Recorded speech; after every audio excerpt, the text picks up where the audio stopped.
जी हाँ दोस्तों, आज बात करेंगे एक ऐसी मूवी के बारे में जिसने बॉक्स ऑफिस पे धूम मचा दी है। और अगर आपने हाल फिलहाल में सिनेमा देखा हो तो जैसे कि मूवी आई थी नरसिम्हा, जिसको लोगों ने बहुत ज़्यादा प्यार दिया और बॉक्स ऑफिस पे कहीं ना कहीं से बहुत लो बजट होते हुए काफ़ी शानदार परफॉर्मेंस दी मूवी ने। और अभी भी इवन दो थिएटर्स में लगी हुई है और शोज़ काफ़ी ज़्यादा स्टार्टिंग में बहुत ही लिमिटेड शोज़ के साथ ये मूवी आई थी और काफ़ी ज़्यादा ये मूवी चली।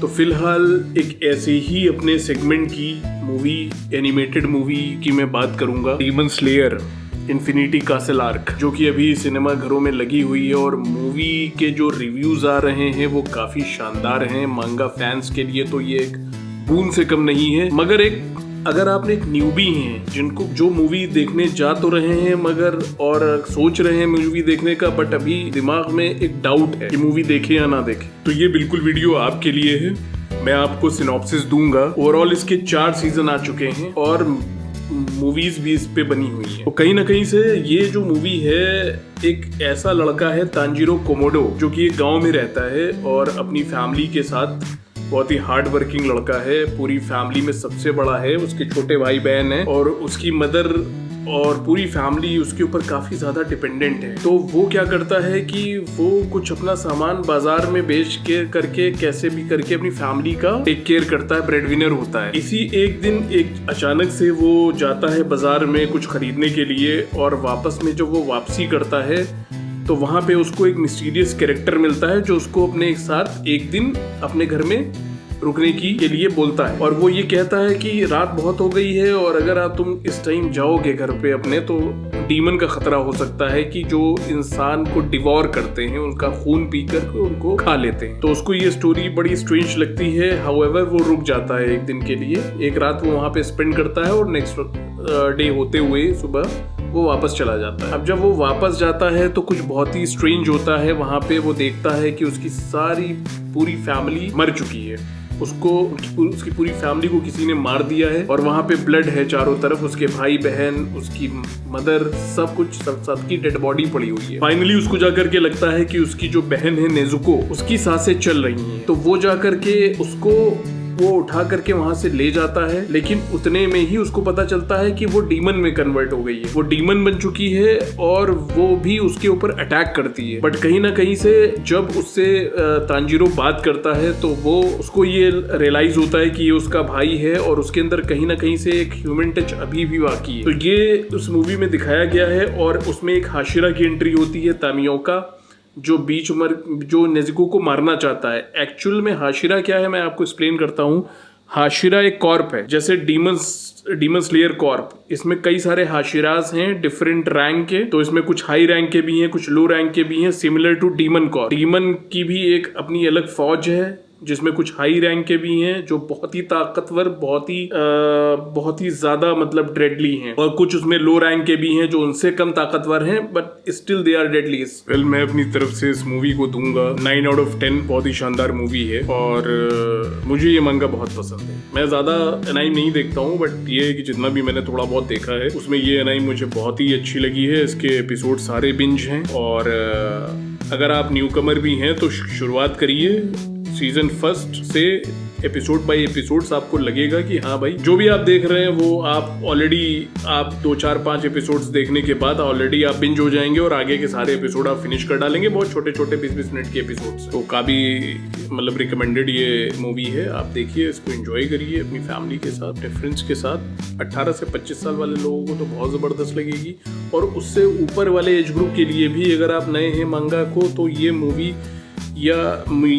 ऐसी है कि मतलब आपको ना मतलब अच्छा एक एक्सपीरियंस देगी, एक बढ़िया एक्सपीरियंस आप लेके आएंगे। क्योंकि जापानी मूवीज हो या वेब सीरीज हो कमाल की होती है, वो कम्प्लीटली प्लॉट बेस्ड होती हैं और वहाँ के जो कल्चर की जो चीज़ें हैं वो आपको देखने को मिलेंगी और काफ़ी ज़्यादा स्वॉर्ड्समैनशिप, एक्शन कमाल का होने वाला है। तो ये सारी चीज़ें आप इसमें देखो। तो स्टोरी आगे बढ़ती है। उसका जो इनकाउंटर होता है तांजीरो कोमोडो का डिफरेंट डीमन से होता है, उसका एक बिल्डअप दिखाया गया है। धीरे धीरे वो कैसे उसकी रैंक बढ़ती है, कैसे कैसे उसका वो डीमन को हराता है, उनको मारता है, डिफरेंट सॉर्ट ऑफ डीमंस से उसका इनकाउंटर होता है। साथ ही साथ उसके जो कैंपेनियन हैं, उसके जिनेस्कू, ये सारे जो उसके कैंपेनियंस हैं वो भी का भी इनकाउंटर होता है और कैसे मतलब एक्शन सीक्वेंसेस अनफोल्ड होते हैं। डीमन का भी बैक स्टोरी दिखाई गई है कि जब डीमन को वो मारता है और जब डीमन मर जाते हैं तो वो कैसे डीमन बने, और उनके साथ वो जो ट्रैजिक बैक स्टोरी है वो बहुत ही शानदार है। मतलब वो यूफोटेबल की बात करें तो सबसे बड़ी बात तो जो कलर कॉम्बिनेशन और जो प्रेजेंटेशन है इनका वो लाजवाब है।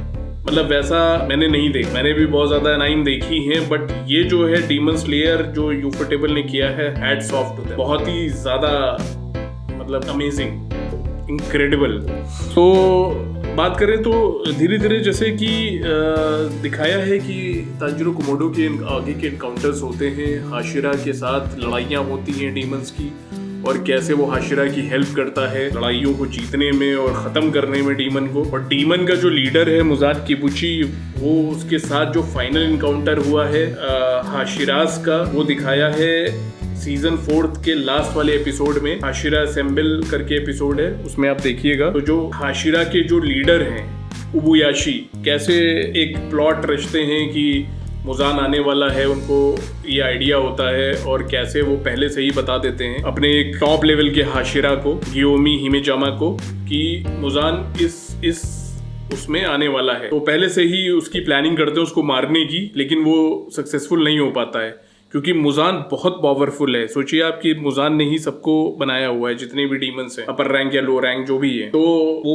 अनसक्सेसफुल होता है, वो एक अपने अलग थर्ड डायमेंशन में लेकर के जाता है इन्फिनिटी कासल, जो जहाँ पे डीमंस ऑलरेडी वहाँ पे हैं उसके ट्रेंड किए हुए, और वहाँ पे जा करके अब लड़ाई होनी है इन्फिनिटी कासल आर्क में, जिसमें तांजीरो कोमोडो और उसके साथ के जो कैंपेनियन है वो फेस ऑफ करेंगे मुजान और उसके अपर रैंक डीमन से। जो कि मेन लड़ाई होने वाली है अकाजा, जो कि थर्ड रैंक का डीमन है। आप सोचिए, जो आपने प्रीवियस अगर एपिसोड्स इसके देखे हो तो जो लो रैंक के डीमन थे वो इतने पावरफुल थे, और अकाजा जो कि ऑलरेडी एक टॉप लेवल के हाशिरा को मार चुका है, रोंगोकू, वो वाला आपने मूवी भी देखी होगी, मुगन ट्रेन। अगर नहीं देखी हो तो जा करके देखिए, बहुत शानदार मूवी थी। उसका लास्ट के जो आधे घंटे से 1 घंटे का जो बैटल दिखाया है, वो एक्शन सीक्वेंस मतलब top notch, literally till date. तो अकाजा की भी एक क्वालिटी है कि वो औरतों को नहीं मारता, वो केवल और केवल मर्दों से लड़ता है, उसका एक अपना प्राइड है। और कैसे उसकी बैक स्टोरी है, कई सारे इमोशनल मोमेंट भी हैं जो आप देखेंगे, तो आपको मैं स्पॉइलर नहीं दूंगा, आपको बहुत कमाल का लगेगा जब उसकी बैक स्टोरी है। कई लोग तो मतलब अगर इमोशनल हैं तो समझ लीजिए कि वो बस्ट होने वाले हैं। तो जा करके मूवी एंजॉय करिए, ये बिल्कुल थिएट्रिकल एक्सपीरियंस आपका बहुत ही शानदार होगा। कोशिश करिए IMAX या 4DX में इस मूवी को एंजॉय करिए, और ये बिल्कुल भी आपको निराश नहीं करेगी। बहुत ही अच्छी तरीके से इसका प्रेजेंटेशन है, इसका VFX और बाकी सारी चीज़ें, स्टोरी बहुत अच्छी है।